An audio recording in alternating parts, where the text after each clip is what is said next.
All right, what has Reed dug off his shelf?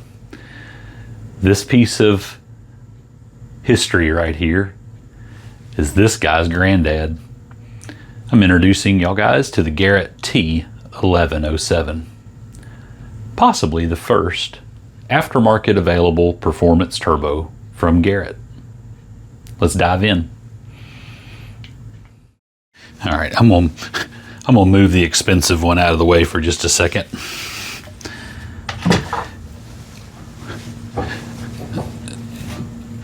I've always wanted to dig into, the backstory of performance turbos and the history of companies, Garrett, Switzer, BorgWarner, Holset, IHI, and we're going to get to all of that.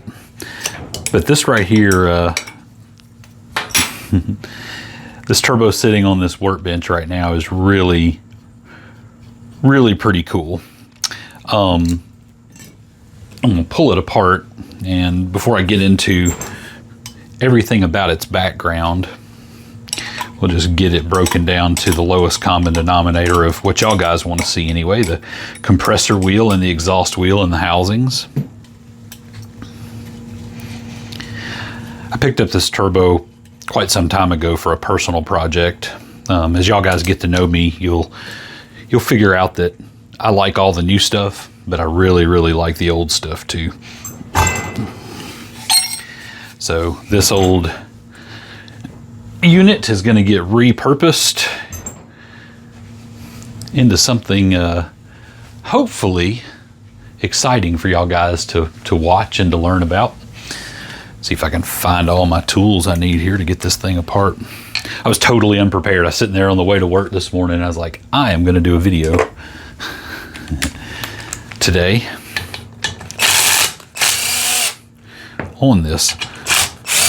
Mainly because the G-XRace unit that I've got to compare it to, it's got to go out the door to its rightful owner. And I don't have a plethora of those.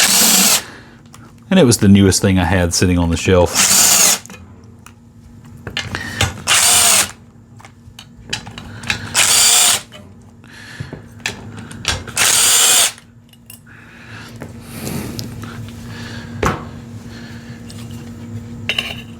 Haven't really been into this thing very far other than just inspecting it.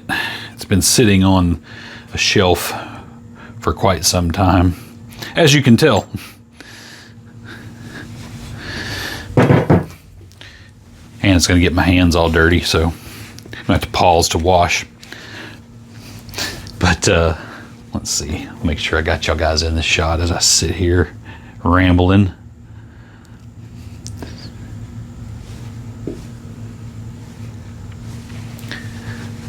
Really cool. All high blades, so no splitter.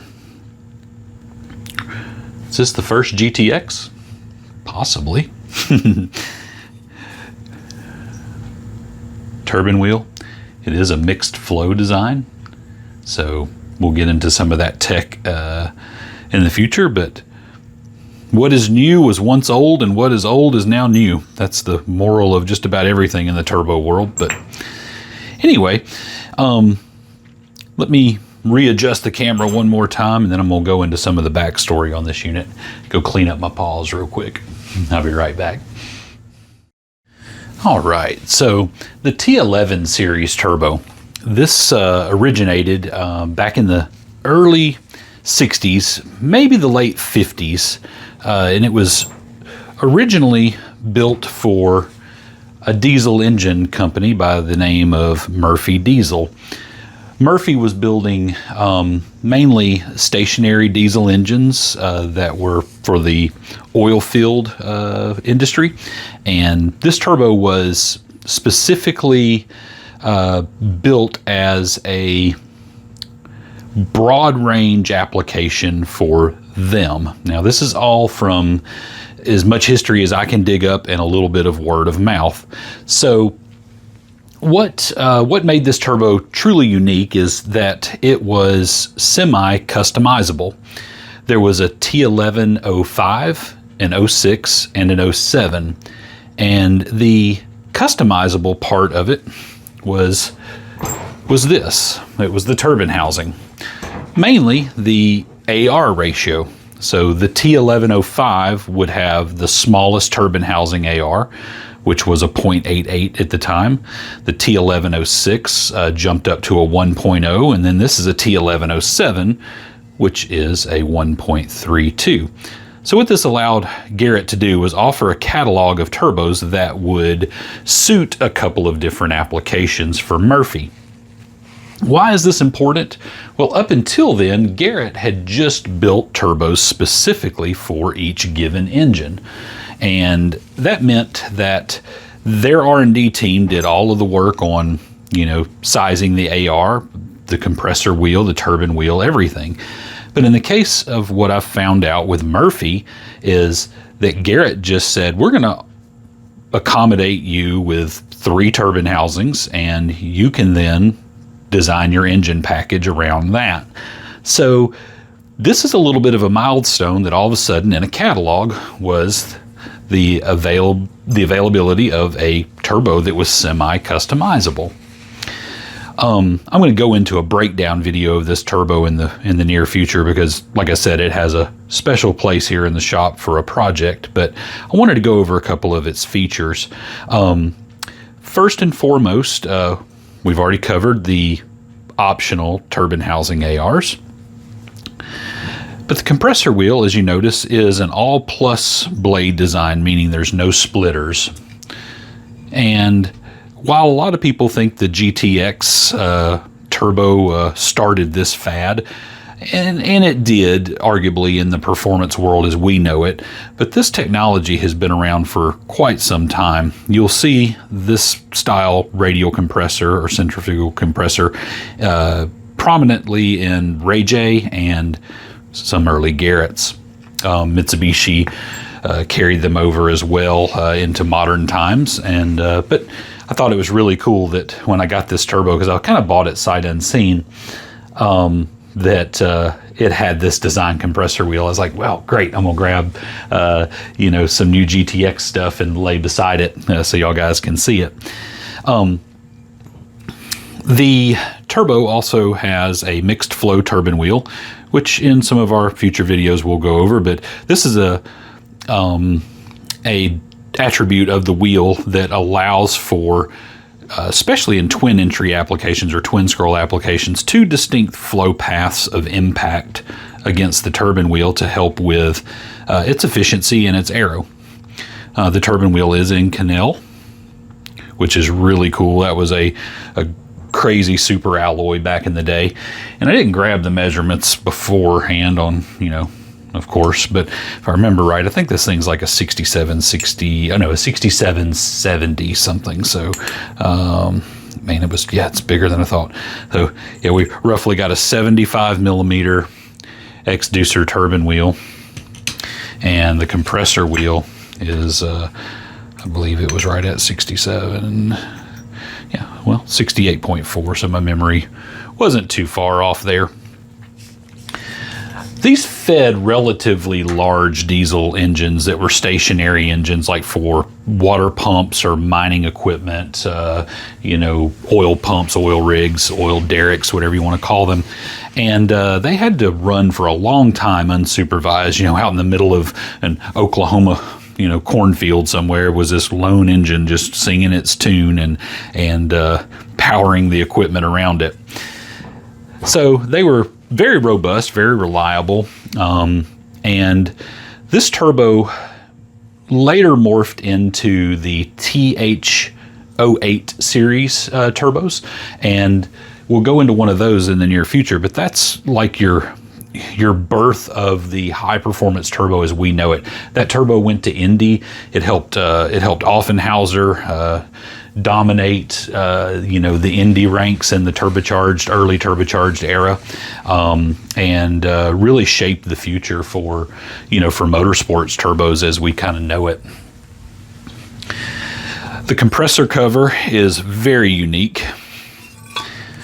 As you can see, it is missing the very distinct tapered volute that we are used to seeing. It's got a really large diffuser, and then it just spills itself off into just this vast openness of a compressor cover.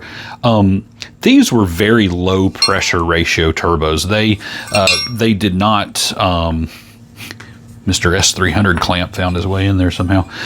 They did not have to make a lot of boost pressure. They were there just to give a little boost in airflow, you know, to the engine, to help with its efficiency. We'll call that kind of turbo normalizing in the aircraft world, or, you know, just low pressure applications in the modern world. So I'm going to test this turbo out. It's going on, like I said, one of my projects. I'm not going to talk too much about it. I want to, but we'll kind of go over its efficiency range and stuff in the very near future. But I thought it was a really well preserved piece, you know, when I got it, that I wanted to show it all off. But yeah, this is your granddaddy's or great granddaddy, depending on your generation that you're watching this. His turbo from back in the day. I'm very curious to know that if somebody somewhere pulled one of these guys off of a diesel engine in some field and said, I wonder if this is going to work on my big block or my Hemi, or, you know, what will happen if we bolt this on. And I'm sure there are stories about it. And if any of you guys have any type of stories to share from your past or anything, man, I would love to talk to you so we could get it all out into public eye for everybody to enjoy. But I'm gonna pause you one more time, and I'm gonna set this G-XRace unit up next to it so you can see both of them side by side.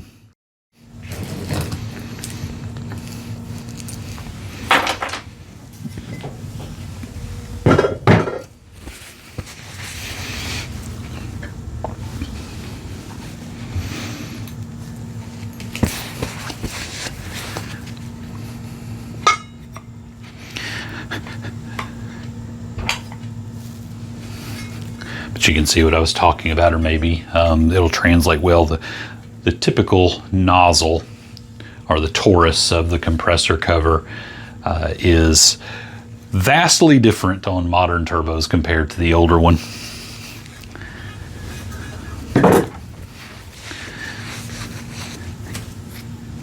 Get y'all guys off this tripod. Bear with me. Get my finger out of the way. There you go, point milled forged compressor wheel, ball bearing. Still has a cast iron bearing housing though, so carries over some of its past history. The GXRace is arguably the latest and greatest from Garrett, but that's where she came from.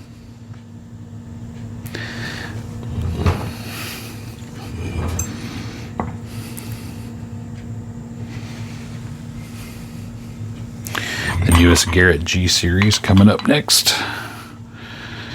So yeah, a lot has changed.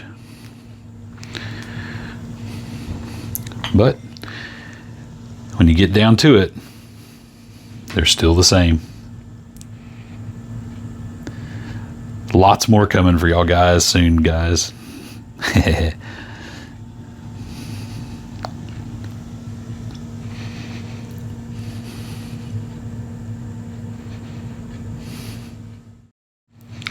So yeah,